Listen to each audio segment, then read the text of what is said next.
নমস্কার বন্ধু, আমি চলে এসেছি সুতপা। তা আমি আজকে আপনাদেরকে রান্না করে দেখাবো চিকেন স্টু। দেখুন, প্রত্যেক দিন কিন্তু চিকেন ভালো লাগে না, যেমন করেই রান্না করুন কিছুতেই ভালো লাগে না, কিন্তু একটু অদল বদল করে রান্না করলে সেটা ভালোই লাগে।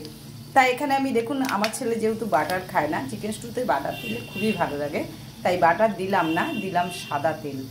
তার আগে আমি এটা গোটা গরম মশলা দিয়েছি, সেটাকে আমি ভেজে নিলাম, আর দিলাম কুচিয়ে রাখা রসুন।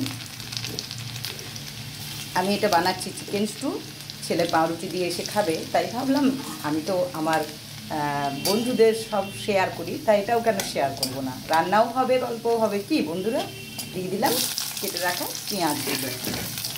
তা কেটে রাখা পেঁয়াজগুলো দিয়ে দিলাম এর মধ্যে। আহা, এখনই একটা সুন্দর গন্ধ উঠে গেছে, এত ভালো লাগে এইরকম গন্ধটা। তা যাই হোক, পেঁয়াজগুলোও দিয়ে দিলাম। পেঁয়াজটা আমি খুব একটা ভাজবো না, আর দিয়ে দেবো আগে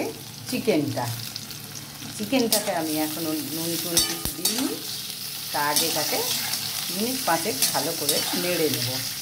কারণ ছেলে অফিস থেকে এসে বলে, মা কী খাবো, এমনি তো কিছু খায় না।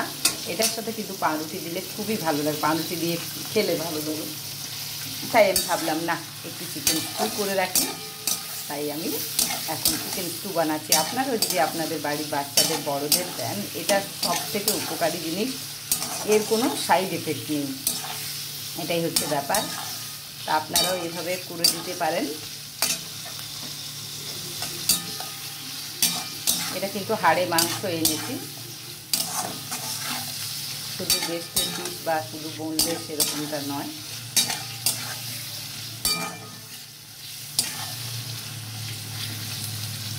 আচ্ছা দেখুন, এবারে আনাজগুলো দেবো। আনাজ কী কী নিয়েছি দেখুন, এখানে নিয়েছি গাজর, বিনস, পেঁপে, আলু। আপনারা চাইলে আরও কিছু আনাজ দিতে পারেন, কিন্তু আমাদের ভালো লাগে না, ছেলেটা একে আনাজ খায় না। তা যাই হোক, এগুলো নিলেই বেশ ভালো লাগে। আর আমি অন্য কিছু আনাজ দিলাম না, পরিমাণটা আপনারা আপনাদের মতো নিয়ে নেবেন। এটাকে বেশ মিনিট 20 ধরে ভালো করে নাড়াতে হবে।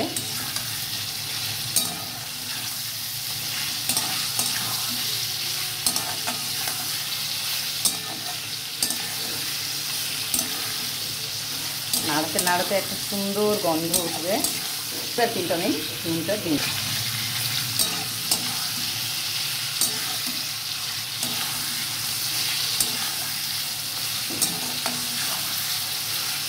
আচ্ছা, গরম জল কিন্তু সবসময় গরম জল দেবেন, স্টুতে বলুন ঝোলে বলুন, গরম জল দিলে বেশ ভালো লাগে। এটা যতক্ষণ না মজে আসছে ততক্ষণ আমি এটাকে নাড়াবো। আচ্ছা, এটা আমি অবশ্যই গোলমরিচ গুঁড়ো দেবো, নাহলে একটু আস্তে গন্ধটা মানে ভালো লাগে না, সে গন্ধটা চলে যায়। যদিও আমি গোলমরিচ দিয়েছি, গোটা গোলমরিচ দিয়েছি। দেখুন আস্তে আস্তে মজে আসছে, আর এই যে আমি জল বসিয়ে নিয়েছি।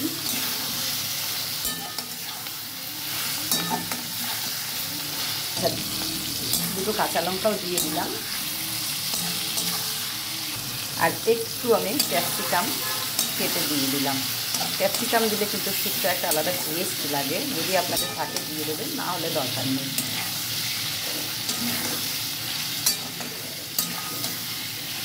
আমি দিয়ে দিলাম একটা গোটা টমেটো, আপনারা না চাইলে না দিতে পারেন, আমি দিয়ে দিলাম, কারণ একটা টমেটো দিলে বেশ ভালো লাগে।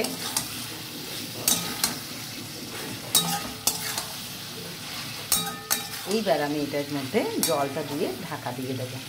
দেখুন, এবার গরম জলটা দিয়ে দিলাম, এইবার এটা আমি ঢাকা দিয়ে দেবো। পরিমাণ মতো নুন দিয়েছি, আবার আমি একটু নুনটা দেখে নিয়ে আবার দিয়ে ঢাকা দিয়ে দেবো। এই রান্না বিনা ঝামেলা, তেল মশলা ছাড়া এই এত সুন্দর খেতে লাগে, তেল মশলা ছাড়া, ঝামেলা ছাড়া এই রান্না। তা যাই হোক, এটা হচ্ছে চিকেন স্টু। এইটা এবার আমি ঢাকা দিয়ে দেবো, এইভাবে ঢাকা দিয়ে দেবো। তা বন্ধুরা, রেডি আমার চিকেন স্টু। দেখুন কি সুন্দর লাগছে, দেখেই খেতে ইচ্ছে করছে, কিন্তু টমেটোটা অপশনাল দিলাম আমি, আপনারা নাও দিতে পারেন। আর খুবই সুন্দর লাগছে, টমেটোটা দেওয়ার ফলে কালারটা একটু হয়ে গেল, নাহলে একদম সাদা হয়। তা যাই হোক বন্ধুরা, আপনারাও এভাবে বাচ্চাদেরকে বানিয়ে দিন। সঙ্গে থাকুন, অবশ্যই সাবস্ক্রাইব করে দেবেন, ভালো লাগলে ভিডিওটা শেয়ার করে দিতে ভুলবেন না কিন্তু। তাহলে এখন এইটুকু, টাটা, ভালো থাকবেন।